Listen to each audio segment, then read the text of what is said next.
Chers collègues, les États-Unis respectent le droit souverain des autres pays à gérer les migrations et à appliquer leurs lois migratoires. Toutefois, nous restons préoccupés par le traitement des migrants haïtiens en République dominicaine, notamment étant donné l'objectif exprimé d'augmenter les expulsions et les problèmes de discrimination et d'apatridie auxquels de nombreux Haïtiens et Dominicains d'origine haïtienne sont confrontés. Nous appelons depuis longtemps à ce que la mise en œuvre des lois sur l'immigration et la nationalité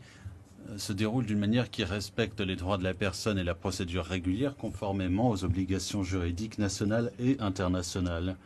Au cours de l'examen périodique universel récent de la République dominicaine sous l'égide de l'ONU en mai 2024, les États-Unis ont souligné le besoin d'une mise en œuvre intégrale de la loi 169/14 qui suppose l'émission de documents d'identité aux Dominicains d'origine haïtienne pour remédier au problème des Haïtiens sans papier dans le pays. Les procédures d'expulsion devraient également, c'est notre avis, comprendre des mesures de précaution en matière de procédure afin que les personnes en passe d'expulsion aient accès à une représentation juridique et puissent comprendre clairement leurs droits. En outre, nous exhortons le gouvernement dominicain à vérifier les éventuels indicateurs de traite des personnes avant toute expulsion.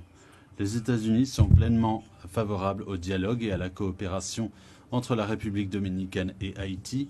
comme l'illustrent les initiatives précédentes de l'OEA visant à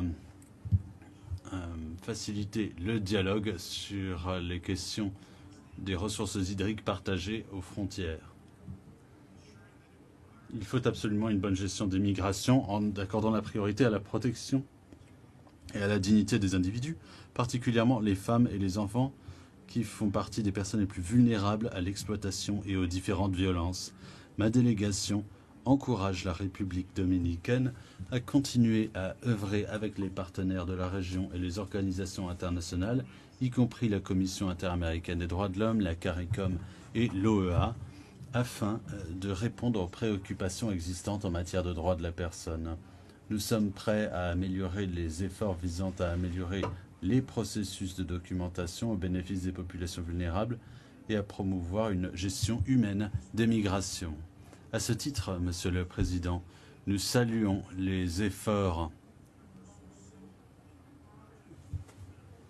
du projet sur l'identité civile dans les Amériques et nous sommes favorables à ces initiatives qui s'inscrivent dans le cadre d'un effort plus large visant à créer des politiques migratoires humaines et inclusives. Les États-Unis restent attachés à la promotion du respect des droits de la personne et des libertés fondamentales. Nous exhortons la République dominicaine à mettre en œuvre des politiques alignées sur ces principes et appelons tous les États membres à travailler ensemble pour des solutions qui répondent aux causes profondes des migrations tout en respectant les droits de la personne. Merci, Monsieur le Président.